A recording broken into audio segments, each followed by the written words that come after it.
매일 성경과 함께하는 오늘의 큐티 시간입니다. 1월 29일 오늘의 말씀은 신명기 14장 22절에서 29절입니다.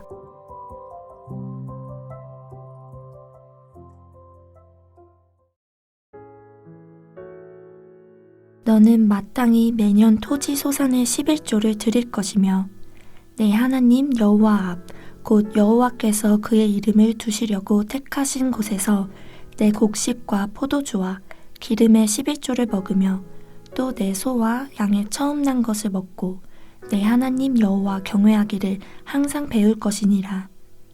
그러나 내 하나님 여호와께서 자기의 이름을 두시려고 택하신 곳이 내게서 너무 멀고 행로가 어려워서 내 하나님 여호와께서 그 풍부히 주신 것을 가지고 갈 수 없거든.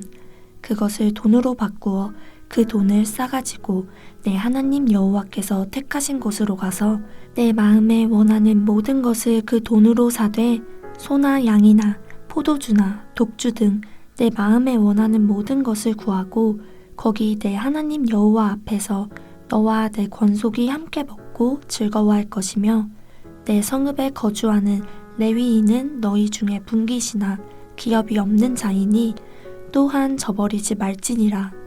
매 3년 끝에 그의 소산의 10분의 1을 다 내어 내 성읍에 저축하여 너희 중에 분깃이나 기업이 없는 레위인과 내 성중에 거류하는 객과 및 고아와 과부들이 와서 먹고 배부르게 하라.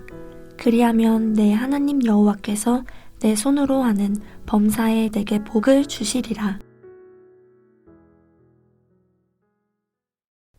모든 것의 주인이 하나님임을 고백하는 복된 주일 잘 보내셨나요?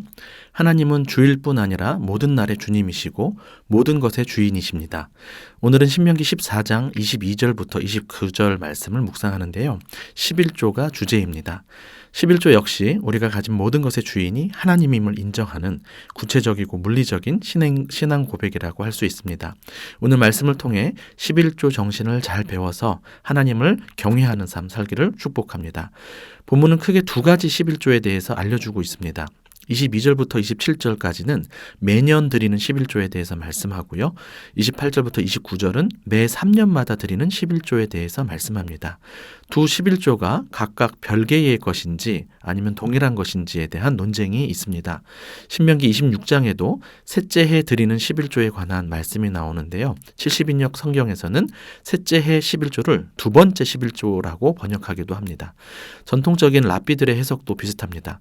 그렇게 따지면 계산했을 때 평균 11조를 13% 정도를 하나님께 드리는 것이라고 생각할 수 있습니다. 반면 두 가지 11조가 같은 것이라고 보는 입장도 있습니다.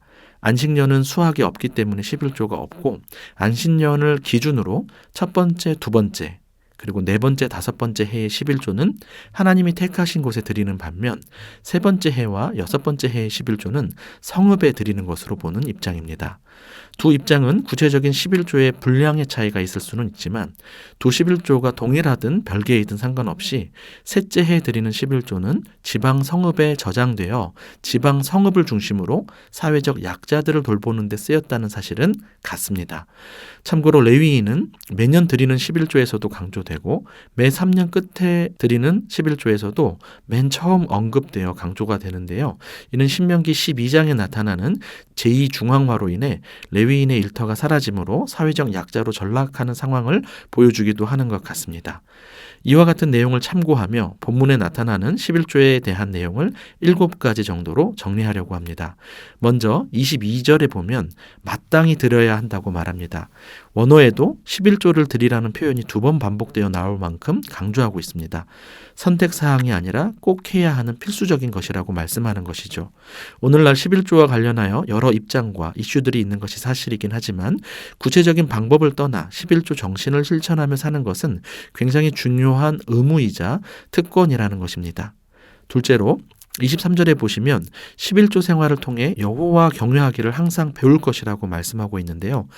수확을 가능하게 하는 분이 가나안 농사의 신 바알이 아니라 창조주 하나님이심을 기억하고 모든 것이 하나님의 것임을 실질적으로 고백하는 것을 배워야 한다는 말씀입니다.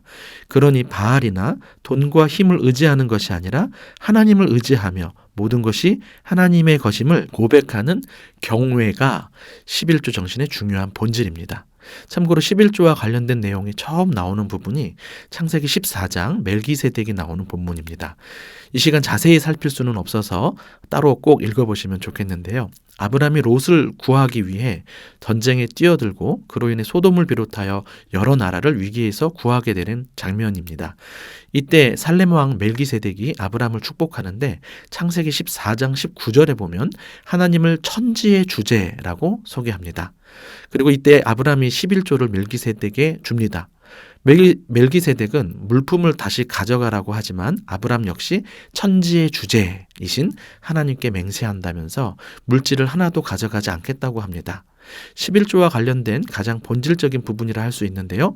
모든 것이 하나님의 것임을 고백하며 물질에서 자유로워지는 것이죠.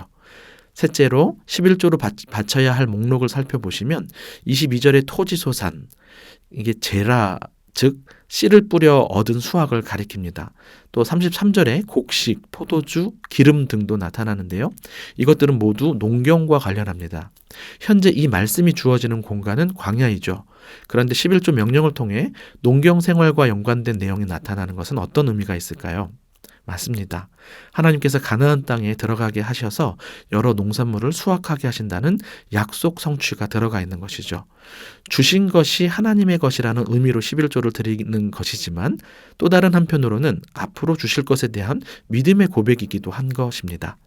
넷째로 24절에 보면 멀어서 11조를 드릴 수 없는 자들도 11조를 드릴 수 있는 방법을 알려주는데 이는 예외 없이 모두가 11조의 정신으로 살아야 할 것을 알려주는 내용입니다.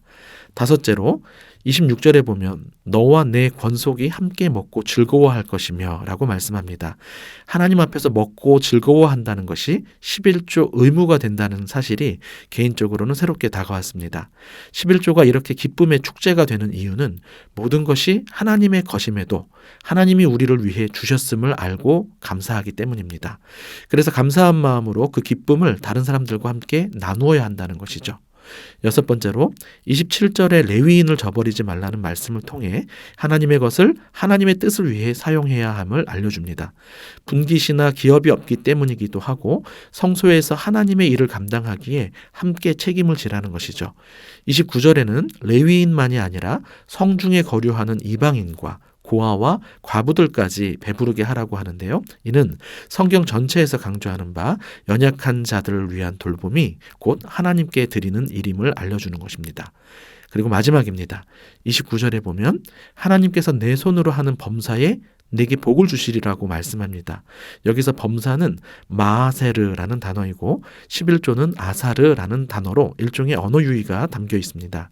아사르 하는 사람에게 마아세르에 있어 복을 주시겠다는 강조 표현이죠. 이를 통해 계속해서 복을 낳는 선순환이 이어지며 공동체가 전체적으로 복을 받을 수 있게 되는 것입니다. 많은 내용이지만 핵심적인 키워드는 경외, 감사, 나눔이라 생각합니다. 11조는 헌금뿐 아니라 우리의 물질 생활이 거룩해야 함을 알려줍니다. 모든 것이 하나님 주신 것임을 기억하며 하나님께 드리는 경외심, 그리고 하나님이 돌보아 주심에 감사한 마음으로 감사와 기쁨을 이웃과 나누며 또 하나님의 뜻을 위해 사용하는 우리가 되어야겠습니다. 또한 11조는 십계명 전체를 대표하며 표괄합니다. 하나님을 경외하고 이웃을 사랑하는 주요 방편이기 때문이죠. 그리고 이러한 11조 정신이 성소를 넘어 성읍으로 향해야 한다는 것을 기억하며 기독교의 11조 정신이 교회뿐 아니라 이 세상을 살릴 수 있도록 기도하는 우리가 되면 좋겠습니다. 기도하겠습니다. 주님, 모든 것이 주님의 것이고 모든 것을 주님이 주셨음을 다시금 돌아보게 하시니 감사합니다. 돈의 노예가 되지 않고 하나님을 주인으로 인정하고 고백하는 믿음을 더해 주십시오. 그리고 지금까지 지내온 것이 내 수고의 결과가 아니라 하나님께서 돌봐주신 은혜였음을 분명히 알고 감사와 기쁨으로 물질 생활을 하나님의 뜻에 맞게 잘 할 수 있도록 도와주시고 11조를 집행하는 교회도 하나님의 뜻을 위해 바르게 잘 사용할 수 있도록 인도해 주옵소서. 우리를 부유하게 하시기 위하여 가난하게 되신 우리 주 예수 그리스도의 이름으로 기도합니다. 아멘.